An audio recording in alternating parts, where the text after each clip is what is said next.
Welcome to the Thriving Farmer Podcast. I'm your host, Michael Kilpatrick. Our mission is to inspire, educate, and celebrate sustainable farming. We believe that you can build a profitable, sustainable farm that gives you true farm freedom. Join us as we talk to farmers, innovators, educators, and entrepreneurs to glean their top takeaways in business and life. Hey, Thriving Farmers, Michael Kilpatrick here with another episode of the Thriving Farmer Podcast. Today, I'm being joined by Matthew Hayes, who is the farmer at, I'm going to work at pronouncing this correctly, Zsamboki Biokert in Hungary. Matthew grew up with a wild, large garden and developed a deep love of the outdoors. He spent a number of years in the UK. He was an apprentice at Tablehurst Farm in the UK in 1997, and many other different farms and locations. And in 1995, ended up in Hungary. So so that's where they are. In 2010, they set up their new farm, which is a small commercial market garden running a web shop-based box scheme with a weekly stand also at the Budapest Organic Market. Between 2016 and 2018, Matthew returned to England to work for Ruskill Mill Trust and set up a rooftop biointensive garden in the middle of Birmingham, providing food and education to young people with learning challenges. Welcome to the podcast, Matthew. Thank you, Michael. It's great to be here. Good to join you. All right. And did I get the name mostly right, partially right? Pretty close. Yeah. Zsamboki Biokert. Okay. Zsamboki. Just one correction that I was at Tablehurst Farm in 1984. So way back. Yeah. Okay. 84. I was an apprentice for a year and a half. Yeah. Couple of years. Yeah. Gotcha. Very cool. So talk to us, give us a little bit of an overview of your farm as it is right now. Yeah, the farm as it is right now, it's a small market garden, or rather it's a market garden on a small farm, I'd say. We've got about 2,500 square meters, that's, I don't know, 20,000 square feet of polytunnel, and okay. we've got about a hectare of outdoor vegetables. That's what we kind of have an income from, and beyond that we've got a few kind of bits and pieces which increase the biodiversity of the place. We've planted some woodland basically for firewood and biodiversity. We've got a horse which we work with.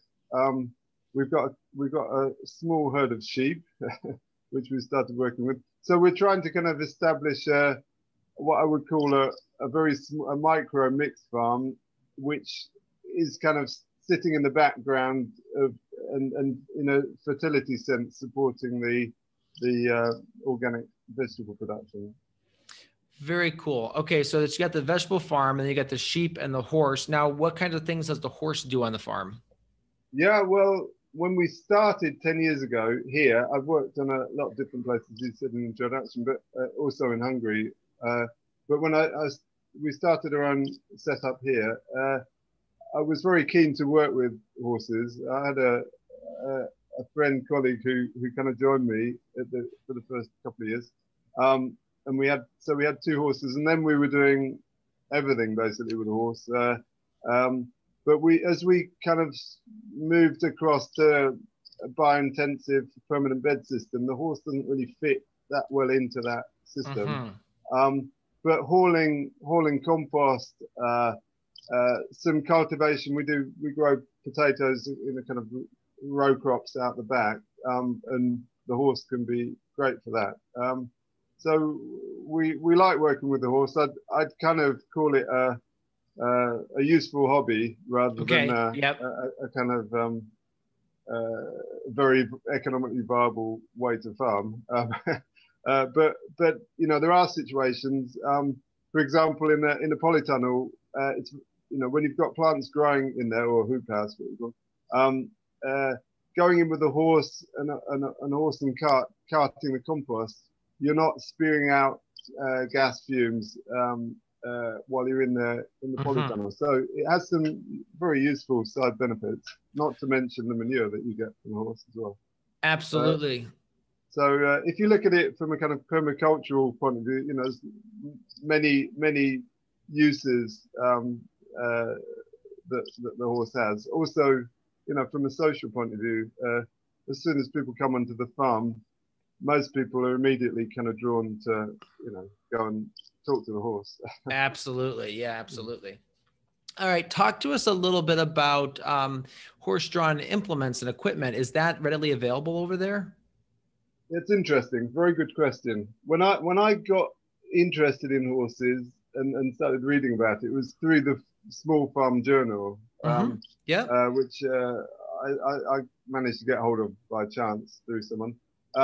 So actually, interestingly, most of my kind of early knowledge and reading came from the US. I got in touch with I wrote a couple of times to Eric Nordell. I don't know if you know. Absolutely. Eric and Anne Nordell, who do fantastic work with horses. And I'd read a few articles with them, and I wrote some letters to them. And they said, "What on earth are you looking for information and even equipment over this side of the Atlantic?"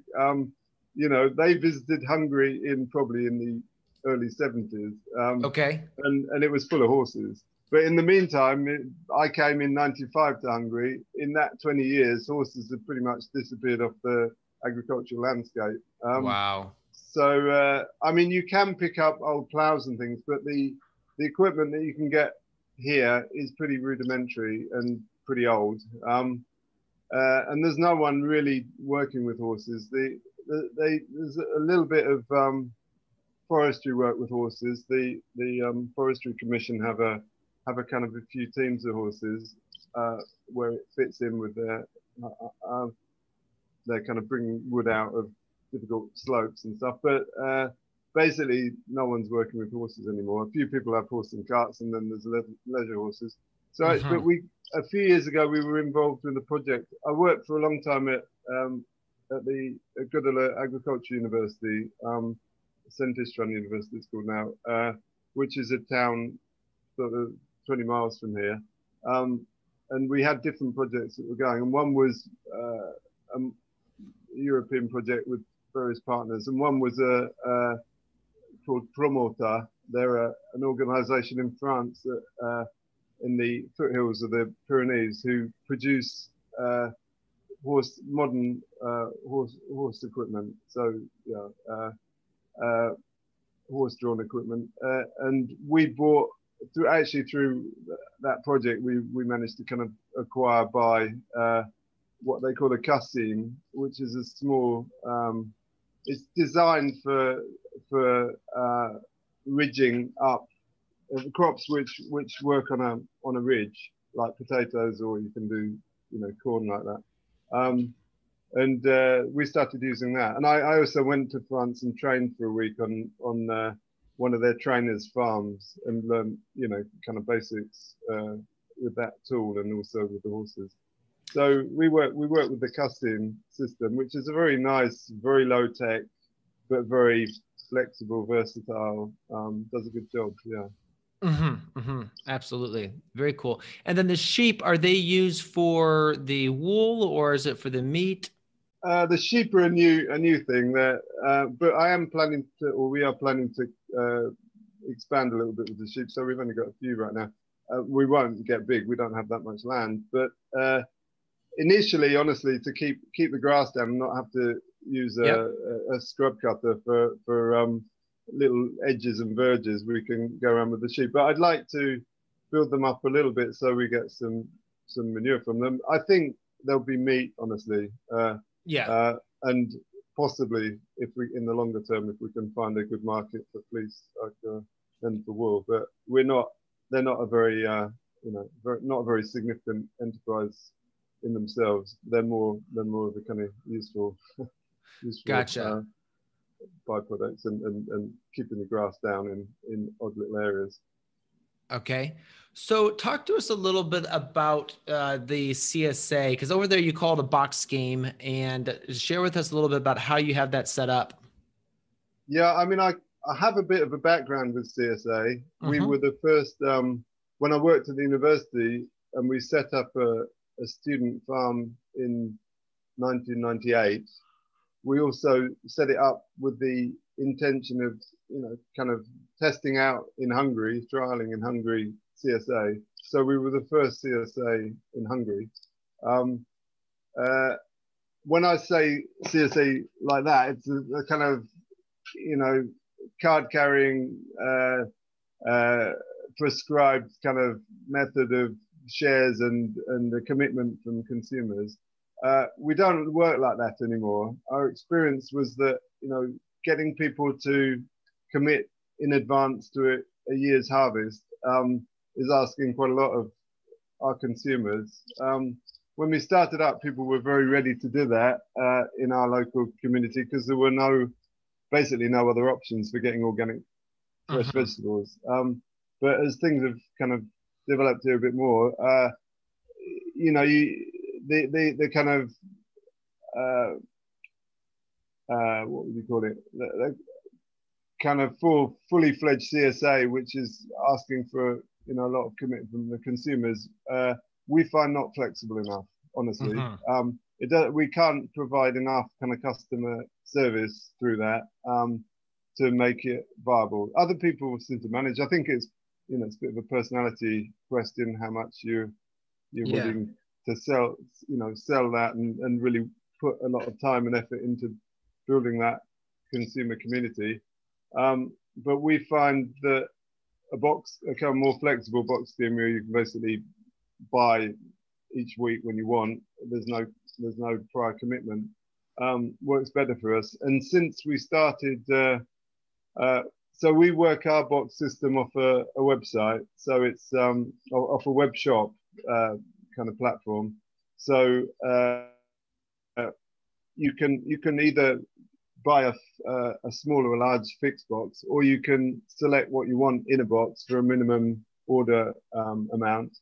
And we found ever since we introduced that flexibility where you can basically order from a seasonal selection of what's available, that became much more popular. And we almost sort of stopped our box system a few years ago until we hit on that, and it's kind of transformed it for us.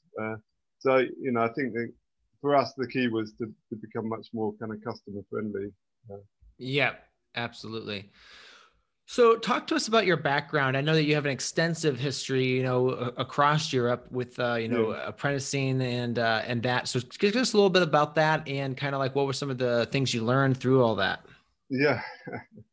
So I started out actually as a woofer in '83. I was working in London and I wasn't enjoying my job very much. I'm much more adapted to being an outdoor physical working type person than indoor office type person.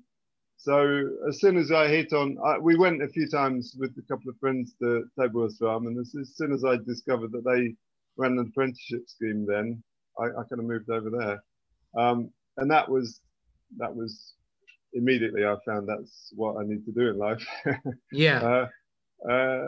So then from there I kind of moved around. I've always had a belief that farming is a vocation, but farms are the best kind of farms, or the potential for farms are as social centers. So through farms we can transform the impact we have on our environment, and we can also we can have an impact socially as well on what we're doing locally. So I've always been interested in the environmental benefits of sustainable farming, whatever system you want to call it. I mean, I started on a biodynamic farm, and maybe we can talk about that, but that's interesting in itself. But also, the social value and the therapeutic value of farming. So I always thought, I wanted to combine a kind of social benefit with environmental benefit and making a business of it. So through my kind of farming career, I've worked on different places, different projects with different kind of, if you like, target groups of people who were there for some sort of social development aim. So after I'd worked at Tablehurst, I worked on a city farm in the middle of London, a very small farm, tiny farm, where we had a little vegetable patch and a few quite a few goats actually. And then I moved. I went to New Zealand and Australia. I worked over there and worked on different farms. Then when I came back to England, I lived. This was about 1989 to 1992. I worked on a really interesting project working with the Camp Hill movement, which I don't know if you've come across in the US. It's quite big in the UK, and it was, and Scotland. It started, where their communities of working with people, living communities with people with special needs, adults, and sometimes children with special needs, and living in a farming community. So agriculture is always an important partner in that. And we had a really interesting project. I was not employed by Camp Hill. I wasn't a Camp Hill member. I was actually living in the community, but I had an outside paid job as a kind of training instructor for a group of unemployed people. So we had really interesting kind of symbiosis going on between, or synergy going on between a group of young adults with educational special needs and a group of older, long-term unemployed, mostly men, 1 or 2 women in that group, who were there to kind of learn a new skill. That for me was very interesting to see how these different kind of social needs groups could benefit from each other through the agriculture work. I mean, I think farming and horticulture are, kind of almost unique in their therapeutic potential. Mm-hmm. There's so many tasks that can be done on a farm for any ability range, from the simplest task of raking up leaves or carrying boxes here and there to complex managerial tasks, which we all know about. Yes, absolutely. Speaking of that, there are always endless tasks to be done on the farm. How do you keep everything organized? Yeah, I'm having to learn. I'm a bit of a slow learner. I have to do things about 10 times to get them kind of happening inwardly for me. And that's kind of been a theme, I think, in my whole kind of farming career. I'm just that kind of person. I need to learn by my mistakes, and I need to make the mistakes several times, and then I learn them well.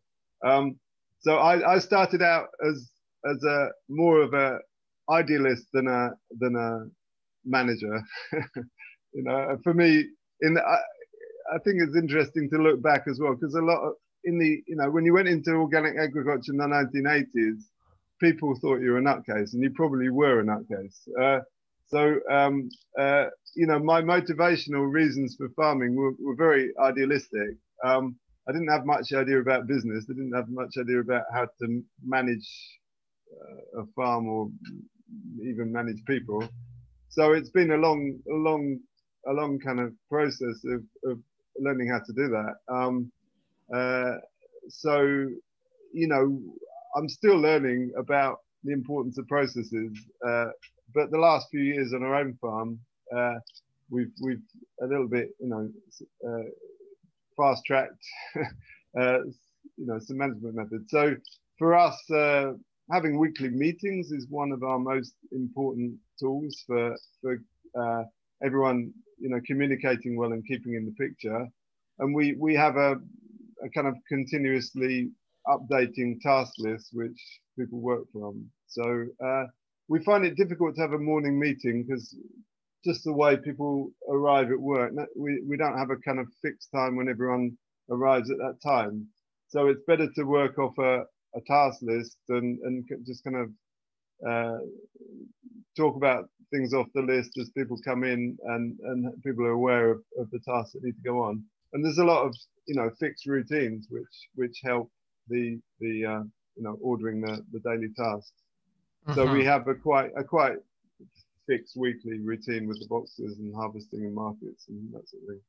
Gotcha. So one day is really devoted to something, and that's just how the week works. Yeah. So I mean, Mondays is a day when we get a lot of, in the season, keeping crops clean, and also sowing new crops. We have a team that is kind of pretty much dedicated to harvesting, and a couple of other people who are more kind of on the cultivation, planting, sowing side of things.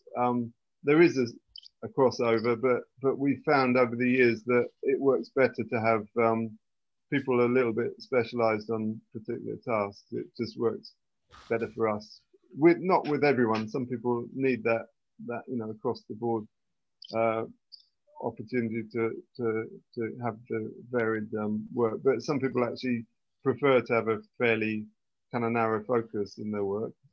That's our experience. So Tuesdays are big harvesting days because we pack boxes on Wednesday. So Wednesday is the big box packing day and preparing stuff, bagging stuff, boxes. And then Thursday, Friday is again harvesting we have a big market on Saturday in Budapest. We've been going under different kind of names for the last 20 years to the organic market in Budapest, which is quite a thriving market. It's actually the biggest organic market in Central Europe. It's a bit kind of concentrated in one market on one day, but we've been going there for a long time, and that's part of our routine. Yeah. Okay. And in that market, how many vendors? Yeah, it's mixed. So vendors is the correct term. There's about 100 vendors there. Probably about, it certainly used to be more than 50% were producers or growers. I would say it's around 50%, or probably more like slightly less than half producers. And slowly more and more traders that are working there as vendors on the market, but there's still a good spread of producers, and all kinds. I mean, the whole kind of range of food that you can think of, from meat to dairy to grain to vegetables, fruit. Yeah, so it's a really good market. Yeah. Now, is that set up as a producer only, so you have to grow it, or is it more of a little bit more lax, so you can bring stuff in? Yeah, it's not a farmer's market as such. Okay. So it's it sets itself up as an organic market. So traders are welcome. As a producer, yeah, you can also. We do trade. I mean, part of our system is being able to get good quality produce from other organic growers. So we trade at the market. We're quite focused on our farm on the more salad, leaf vegetables. We grow pretty much everything over the season, but relatively bigger volumes in the fresh green leaf stuff, because that we find really complements the boxes. That's much more difficult to get fresh at the last minute to put in our boxes. So it works better for us, and because we work effectively by hand with most of our stuff, financially as well, economically, it's much better to focus on those high value crops. And we can buy in potatoes, carrots, onions through the winter. I mean, we do early carrots, early potatoes, early onions, but the kind of later main crop we buy in from other producers. Okay. Let's talk a little bit about your soil fertility. Now, I believe you're more of a biodynamic, correct? Yeah, well, that's in my background. Yeah, for sure. And I mean, I'm not a kind of a dogmatic. In Hungary, they say "vaskalap." It means steel helmeted biodynamic person. So I'm not absolutely dogmatic about it, but I find the biodynamic method has got some interesting things to offer, particularly if you look at a whole farm system and the kind of fertility cycles and things. There's a lot of I'd say wisdom in biodynamics there. So I mean, the central theme for biodynamics is to look at a farm as an organism. So it should be a farm as much, ideally, should be a self-sustaining organism from a fertility point of view. So we always look, how can we bring fertility from our own within our own farm? You know, minimize the inputs from outside. We do buy in farm manure, but then we compost it, and we work with green manures. And I would say I mean, we have, one of the reasons we chose the land where we are is it's very good land. It's a high fertility soil, very nice loam soil, kind of Chernozem type soil, a dark, heavy soil, but with good structure. So our basic fertility is very good, but you know, we try and maintain that and add to it through good amounts of stable organic matter applications through compost. I'm a big believer in composting. A lot of time and energy relatively goes into our composting. I don't like buying in inputs from outside if we can avoid that. So the compost, do you have a specific way that you make it, or? Yeah, we have kind of static windrows that we as we get. We have our own horse and the horse manure. It's not a lot, but we put that in, mix it in with the farm manure we're buying in, which is basically from beef, cattle and steers, that someone in the village brings that twice a week on a horse and cart. So we get 2 carts a week. And as that comes in, we loosen that up. We form it into a windrow by hand. We've started experimenting with, kind of inspired by the Johnson bioreactor idea. We've started working with putting the compost, making windrows on wooden pallets, packing pallets, you know, kind of robust ones. So there's a bit of airflow from underneath, and then we put in pipes. What would they be? 6-inch pipes with some holes in, that we leave in the compost while we're forming the windrow, and then we pull them out, and then we've effectively got a chimney airflow going through the windrow. We stole that idea, or found that idea, through the Johnson bioreactor. We started off trying to make, you know, the kind of classic meter round or a bit more system that the Johnson bioreactor kind of is known for. But we found that that's a bit cumbersome. We're getting manure in kind of twice a week, and we need a much more easy system to just load into a windrow as it arrives. So we've kind of adapted. We've got a kind of Johnson bioreactor hybrid. And we cover, what I have found and always kind of try and persuade people to be careful of, is to make sure we've got some sort of cover on the compost. People, it makes an enormous difference if you've got a permeable, air permeable layer over the compost that you're forming, the compost pile. We use straw for that, but compost covers are good as well. So that there's, you know, an air exchange there, but the compost itself is protected.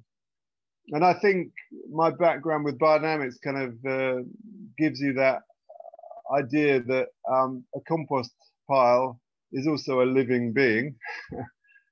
It's a kind of organism, and no organism exists without, no living organism has, exists without a skin, a layer that divide an interface or a membrane that is between the inside and the outside. That's the function that a skin or a membrane performs. It divides the inside from the outside. And on a compost pile, you need that skin, which is your cover. Otherwise, you get kind of scar tissue forming on the manure, the compost material that you're building up. It dries out through the wind, through the sun, too much rain, and you so you don't get biological activity right to the surface of the windrow. If you put a cover on, then that inside is protected, and biological activity can happen right to the edge of the pile. All right, so you recommend that cover even for just like a pile that's just sitting after it's fully composted? Yeah, I would. Yeah. It just gives a little bit of protection. Yeah. I mean, when theoretically, when compost is fully stabilized, then it's much more resilient against. But if it dries out, it affects the fertility of that finished compost. So yeah, I think it's always a good idea to have finished piles covered as well. Yeah. So let's talk a bit about your tunnel production, because you've got a bunch of polytunnels there. So talk to us through, like, what do you grow in them? And they're designed, I think they're pretty interesting with the end design. The end design's a little bit unusual. Yeah, the end design, I'm not sure if we were starting again, we'd do that. And in fact, slowly we're changing the doors on them. That's a system that there's a UK company called Haygrove who started out as fruit producers, and they found, and they started growing fruit in tunnels, and then they found that there was so much demand for the kind of tunnel technology that a large part of their business is now making tunnels. They make what's based on what they call a Spanish tunnel type system. So you can actually pull up the sides of the tunnel. The polythene doesn't get dug into the ground. So ventilation is very good in those tunnels. The polythene's held on with rope or with line.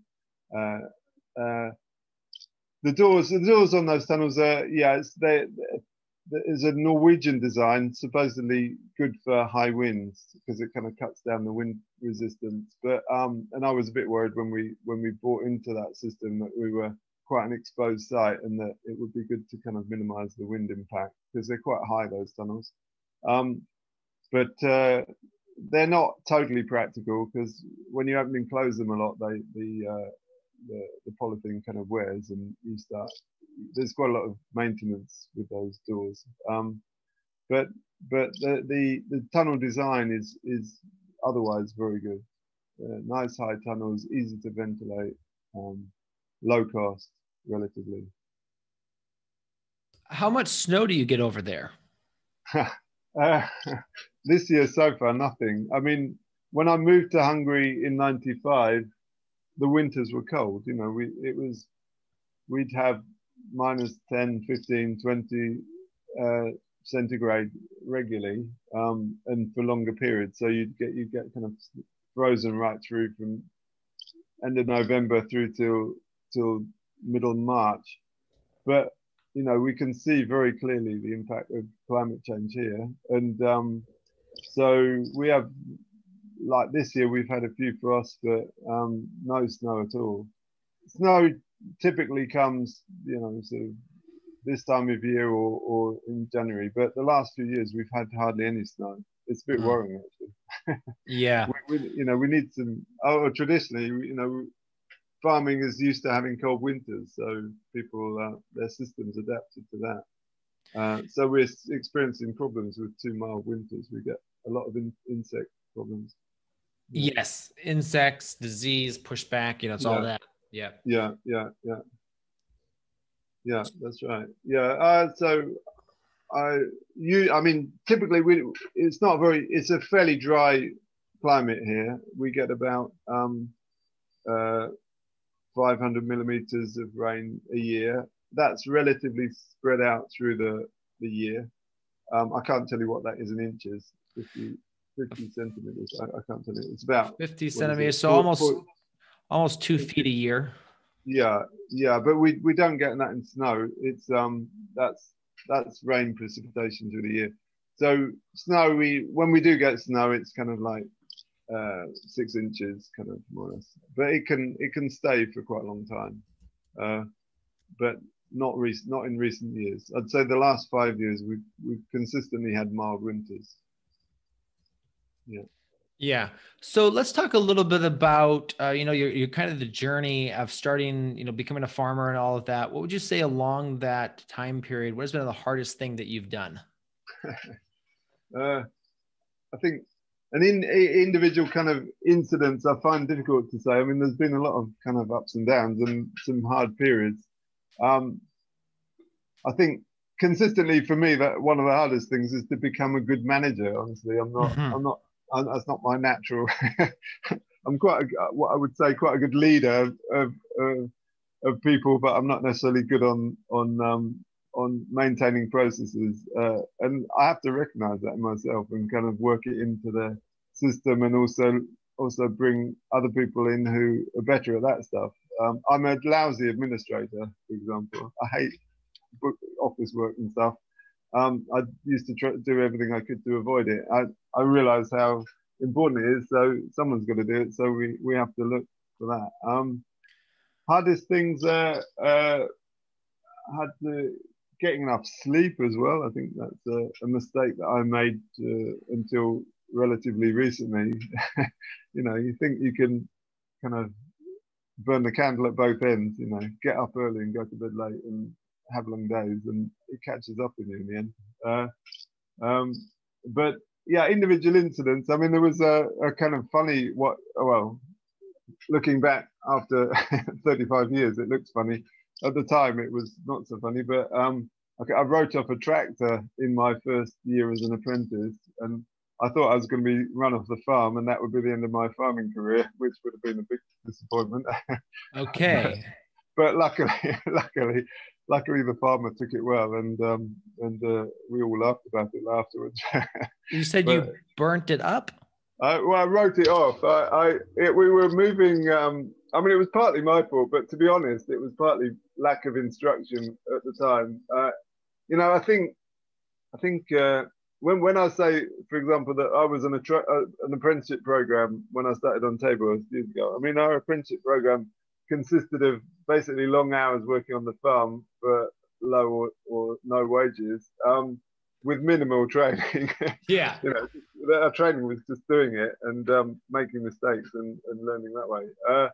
So it was that was how it was then. I think it's very different now, and it's much more formalized and much more structured. I was sent on a rickety old tractor with a rickety old trailer to go up, and we were clearing out the animal stables of the winter, farmer manure, and carting it up to the top of the farm. It was quite a hilly farm, and we were putting up a windrow kind of on a flat bit of land that was perpendicular to a very steep slope. And as I lifted up the hydraulics for the trailer to tip, the trailer didn't sort of tip completely. So I got off the tractor and got on the back of the trailer and tried to start pushing the compost off, and the tractor started moving and quickly started moving down the slope. Luckily, I didn't manage to get back on the tractor because I probably wouldn't be here today if I had. And the tractor just careered down the hill and went through a hedge at the bottom and disappeared. And I had to go and find the farmer. And I honestly thought that was he was probably going to say, "That's it, mate." Yeah. So did you end up finding the tractor? Was it salvageable? Yeah, we ended up having to dig the tractor out from the other side of a kind of a brook that was on the other side, and hauling it out. But the farmer, once he got into the kind of the challenge of getting the tractor out, forgot about how he'd lost the tractor. Yeah. I think in the end they didn't do badly out of it. Actually, I think they managed to claim back on insurance, and it was an old tractor anyway. I think it didn't impact the farm too badly, but it was a bad moment. Yes, sure. I can imagine. So let's say there was a magic reset button as it relates to starting your farm. What systems would you go back and put into place sooner? Yeah, I think there's quite a lot of things. I think yeah, getting clearer processes earlier on. I mean, it's a difficult question because you learn in hindsight, or at least I do. So it's nice to say that we'd lay out the farm in a perfect manner, that all of the buildings are in the center of the farm, and the work goes on around the buildings, and so you minimize traffic. But I mean, that's not always practical, even if you want to do that. But actually, I would say our setup's not bad like that. There's a bit too much walking up and down, but not too bad. But I would say, it's a really good idea to really analyze your system as much as you can at the beginning. It's a difficult thing with farming, that you're having to make some of the most critical decisions at the start, when you have not the experience. It will inform, what you're going to do later. So, it's easy to be clever in hindsight. Yes. It's not always easy to see into the future. But yeah, so for us, things to put in place early on. I think getting better processes earlier on. For me, the Lean Farm book, Ben Hartman's book, has been a really influential book for me. I think for someone who struggles with kind of order, and we're not. If you look at our garden, it's not untidy, but I'm not naturally a very tidy, orderly person. But on reading that Lean Farm book, it just, a lot of things fell into place for me. It made huge amount of sense to me. I think it's one of the most valuable books of the last kind of 10 years that's come out on farming. Just having not just a system, but a system that makes sense, and that is also fundamentally. I think I suffered for a long time by being too ideologically driven, and I kind of ruled certain things out just on an ideological basis, like making money or being, using kind of clever capitalist management systems. Didn't appeal to me, I thought. Yeah. But gradually I'm realizing, that actually these are very useful tools, and if you want to have a business that works, you've got to learn good methods and methodologies for that. And I think for me, the lean system really made sense, as much as anything, because I think there's a really democratic human side to lean, which I really like. It's not just doing hard-nosed cost benefit analysis, which is all about maximizing your profit and not really looking at the human benefits or not of what you're doing. I think lean is really saying, for lean to work, it's got to be a democratic process, and introducing standard operating procedures, I think, is really valuable. It takes us quite a lot of time to get there, but when we have established a really standardized, clear, understandable system that everyone kind of buys into, then things work. Yeah. With that, I'd like to stop here and take a quick break. In a minute, we'll be back with Matthew Hayes. Hey, thriving farmers, have you checked us out on YouTube lately? We have a bunch of new content there, including a few rants by me. I want to tell you, you don't want to miss them. I actually go rant about, some of the problems I see in our space and some of the challenges I see farmers facing. So go check that out. We've got instructional videos over there as well. Talk about setting up our new farm here in Ohio and all the steps we're going to do that, as well as just tutorials and tips on best practices for all sorts of things on the farm. So go ahead, check over at Growing Farmers on YouTube and see the new content we put together for you. We are back with Matthew Hayes from Hungary. Now, Matthew, talk to us a little bit about the team. How do you set up the team on your farm? Yeah, we started on this farm. I mean, I've worked with different teams over different time periods, but on our own farm now, we started out with 3 of us who were, kind of farmer owners, but I was actually working part-time still at the university when we started. And we gradually, the first year we purposely were keeping things small. So we were just, testing out our system, establishing our system, getting in infrastructure. But as things sort of moved forward, we were lucky because we had effectively a ready market. Because I'd been farming here for a number of years through the university project, I already had a kind of a group of consumers that were ready to buy from us, which was nice. So gradually we brought in people initially for like mixed tasks, but as I said a bit earlier, that we're finding that it fits us better to have a team that's built on a range of different people with kind of different types of backgrounds, which I like. I like having a team. I like being with other people. I would say, if anything, we're too many always, but that's it's a way to bring stability into the farm. I think through having a number of people who can. There's a bit of buffering there of people who can take on some of the weekend tasks as well when I'm at the market, or we have a rota or so for relieving each other a bit at the weekends. So we've got on our team 6 people full time, and we have 1 or 2 other people who come in part-time or who help at the market, or we've got a guy who does our deliveries on a Thursday. So yeah, that's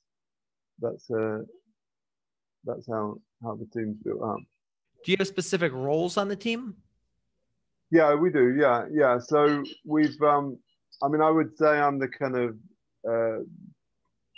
jolly joker, the one who kind of solves is ultimately responsible if things go wrong. But we've got 2 people who are concentrated on harvesting. We've got 1 guy who comes in half a day a week. A couple of days a week, half a day, who helps with kind of setting up for the box packing and cleaning the vegetables and things like that. He's retired, but he likes to keep working from the village. And we're in a village. That's where our farm is. It's kind of on the edge of a village. And then we've got a young guy who trained, who studied at university agriculture and has got interested in market gardening, vegetable production, organics, and wants to do that. And he's worked now. He came as a trainee last year for 3 months, I think, and then we asked him to come back in after his traineeship, and he's already been on the farm now for a year, and he's very kind of able, and he's becoming my kind of, I'd say, assistant production manager. So this winter we're gonna work together on the production plans and things. So he'll kind of do more or less any task, but he's going to carry some responsibility for the production side of stuff, which will release me a little bit to kind of work on. We still want to develop infrastructure, and we don't want to pay too much to other people to kind of do the infrastructure. So we're trying to do what we can ourselves, and I quite enjoy that, that small building type project. And so we kind of a little bit transitioning. I'm also, in my late 50s. I need to think, what am we going to be capable of in another 5 or 10 years time? So it's good to bring on, people who can carry responsibility and some of the kind of management of the farm. And then we've got my wife Kata. She does the orders and the administration for the farm, and she's got a little team who are 2 people 1 day a week who come in to help with the packing boxes, and that's starting to work very well. And for example, applying kind of lean methods to that system has helped us kind of analyze it and make it much more efficient. The box packing. It used to take us, I don't know, 2 people. It used to take a whole day to pack when we have these mixed box. So if you pack a straightforward fixed box order where you've got a large or a small box with all the same items in the box, that goes quickly. That's easy. But when you've got orders coming in from the web shop, which are individual box orders with a lot of different products in it, that exponentially increases the kind of complexity of packing boxes. So it's much more time consuming. So when we introduced that system, it was very slow to pack those boxes, but we probably cut the time at least in half, if not by 2/3, through just keeping, going back to it and looking how can we refine the process there. And what aspects of refining the process have paid off the most? Getting flow through, physically, things kind of coming in at one end of the building, going around the table and coming out, back to go back in the cooler when the boxes are packed. So getting a physical flow through, so you're not kind of going backwards and forwards. Also, getting everything set up on shelves or tables so that it's easy, there's minimum amount of movement when you're packing, and things are there, and the things that you need more of are closer to you, and the things that you need less of are a little bit further away. So packing is a bit of a, it needs a lot of working at to get it right. Also getting all of the things prepped. So, the leafy vegetables that we're packing, they're already in bags weighed up. So the people that are packing the boxes just, put in a bag that's already weighed. So minimizing the kind of weighing as you're going along, getting that done in advance, that reduces time a lot. Gotcha. Yeah, that makes sense. Well, hey, let's talk about, you've been farming for a long time now, so you've probably seen a lot of farmers come and go. What would you say your biggest piece of advice to new farmers would be? Make some of your first mistakes on someone else's farm at their expense, or or learn from them and avoid the mistakes in the first place. I think a lot of people too readily, for me, it's kind of like incredible that people would just go out and buy a bit of land and start farming, and then struggle with the the practice of that. I think to work on other people's farms, learn as we hear from different places, but find the best farm that's doing the kind of thing that you're interested in. Go and test yourself out there. It might just turn out that it's not for you. The long hours, or the cold winters, or the hot summers, or whatever. It just doesn't fit how you like to lead your life. So it's a very expensive mistake to go out and buy a bit of land and invest in that, and then find out it's not what you want, or it's not for you. So I think that's absolutely critical. I would suggest to anyone to spend at least a couple of years working on different farms, getting some experience, and find the best people you can to work with and learn from. Also, I think I made the mistake several times. Like I said, it takes time for me to learn from my own mistakes. But in the earlier years, I took on too much land, and I think there's always a temptation to do that because it's relatively easy to come and get a bit of land prepared and sow into it, but it's quite a different thing to manage and maintain that piece of land right through the season, keep it clean, and get the crop off it in a decent kind of way. So for me, that built on experience. But I mean, I also tend to, if anyone ever asks me, I would recommend take on a bit of land, half of what you think you can manage, and then half that again, and you're probably about at a reasonable place to start. Divide your intention by about 4, and then it's much better to, in the early years especially, to have success on a smaller area, which is which enthuses you and makes you want to do more, than to struggle with too big an area and just be drowned in weeds and never get on top of it and never be able to see the end of it. I think it's a classic mistake, but it even it sort of almost seems obvious to say, but I think it's very easy to kind of be tempted into taking on too big an area. Yeah. What encouragement would you go back and give your new farmer self? Yeah, don't worry about the fact you don't get it right first time. Don't beat yourself up too much about the mistakes you make. Just learn from them positively. I think I mean I think I'm kind of a bit of a sticker at stuff. I don't easily give up, so I wouldn't sort of say I needed to tell myself to just keep going, because I kept going anyway. But I think I'd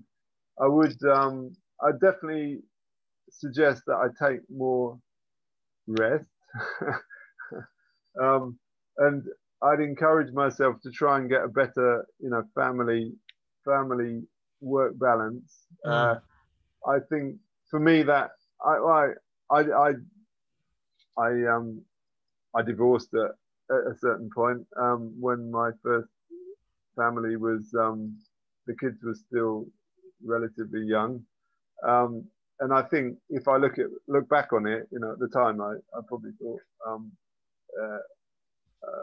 my first wife was a lot to blame, but in retrospect, I can see how I didn't give that a chance in a lot of ways. That if you're working, I was working on land, university land that wasn't where I lived, and so I'd go out early morning and I'd come back later at night, and I wouldn't see a lot of the family, and they wouldn't really know what I was doing all day. That doesn't make for an easy kind of relationship, and it doesn't serve the family that well. We're in a much better setup now. I'm married again after 20 years of separation, and doing proper new my wife of 7 years, and we live on the farm, and that there's a much better family farm balance. I really like that about Ray Tyler, how much he emphasizes the importance of what he's doing is for his family life. I don't think it necessarily has to be your own specifically nuclear family, but having time for life outside of farming is important. And I didn't honestly do that enough, and I think I stressed myself out a lot through not getting that balance right. Absolutely. If you could pick one, what would be your favorite farming tool? I love the wheel hoe. Okay. We work with the Glacier. I don't know if it's known as that. I think you used to have a kind of Planet Junior or something that was a similar design. I think that's a very ergonomic tool, and we still use it a lot. We use it in bed preparation actually often, if it's if it's just 1 or 2 beds we're preparing, we'll broad fork a bed and then go through with the wheel hoe, and then it's kind of ready to go, ready to sow, or rake it and then ready to go. So it's a very flexible and ergonomic tool, so it saves your back a lot, I'd say. Yeah, I mean my my straw hat. Yes. I was brought up in England, and it's a different climate here. The summers can get quite intense, and I can't work without a hat. So that's probably one of the most essential tools I've got, actually. Yeah. That's what else? Tools that I really like. I think Tell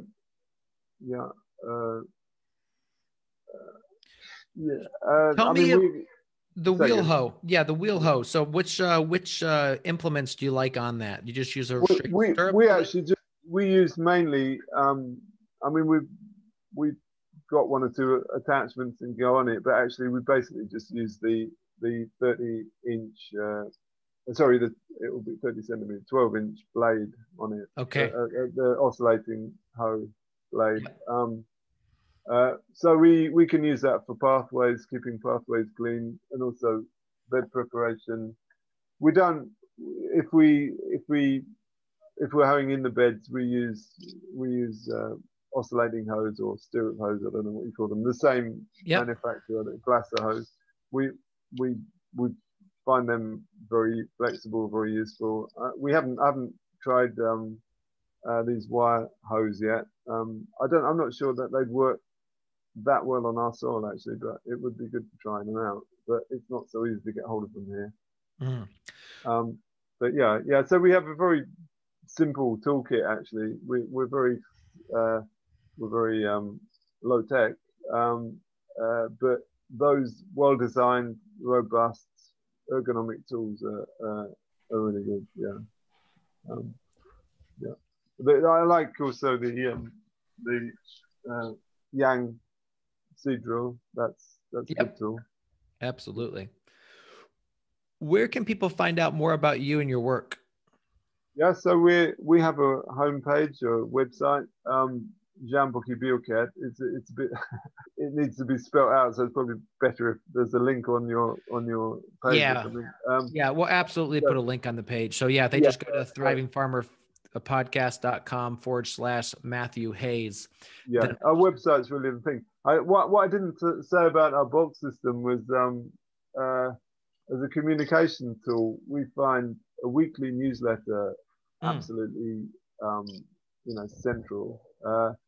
So we do that. I could have said it during our kind of weekly routine. I didn't fully finish answering that question, but one of the things that goes on is setting up the orders for the following week and preparing customers for what's available. And a newsletter is a really powerful tool, we find.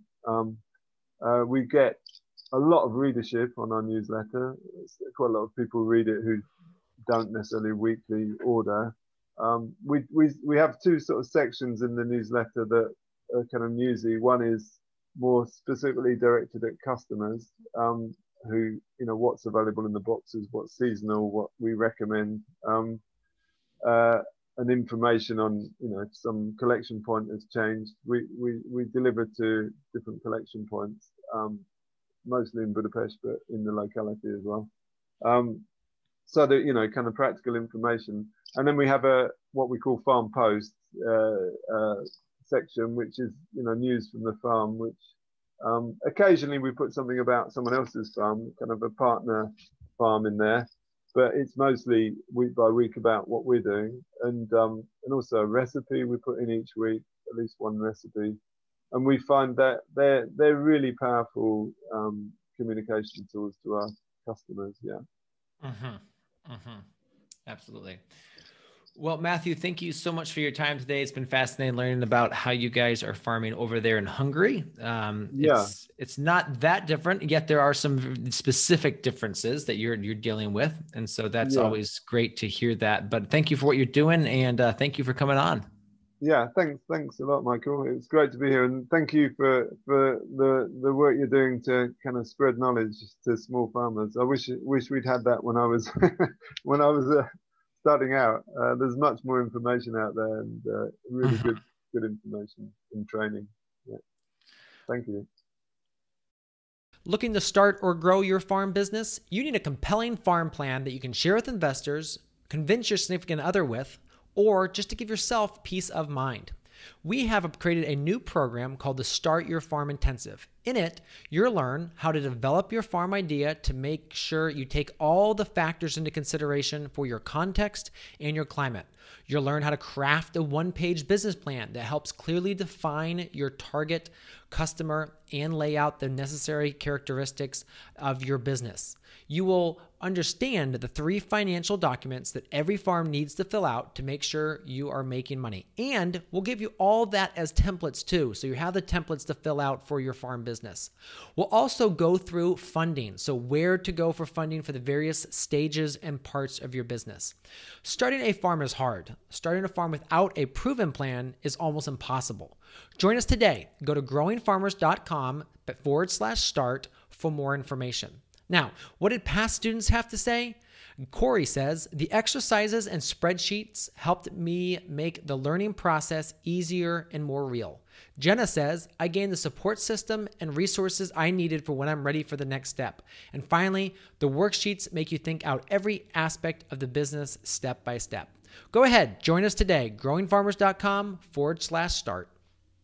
Hey, Thriving Farmers, Michael here. So next week on the podcast, I am joined by Howard Prusik from High Meadows Farm. Now, Howard has been farming in Vermont for almost 40 years, and he is one of those who I always am going to for advice and just bouncing questions off, because he's such not only a great grower and a great farmer, but also such a good salesperson, good business person, and incredibly sharing of his knowledge. So it's a great interview. It was a lot of fun to just chat with him and just talk his journey. I mean, so many years of what he did, and he's just such a respected grower in Vermont. And so I wanted to share that with you, and tune in next week to hear all about it. So there you have it, another episode in the books. So I'd love if you would hop on over to iTunes and leave us a rating and a review. Those mean everything to us. We love to hear what you're thinking. If you have a podcast guest that you can recommend, please pop on over to the Thriving Farmer Podcast website and leave us a review. That's thrivingfarmerpodcast.com.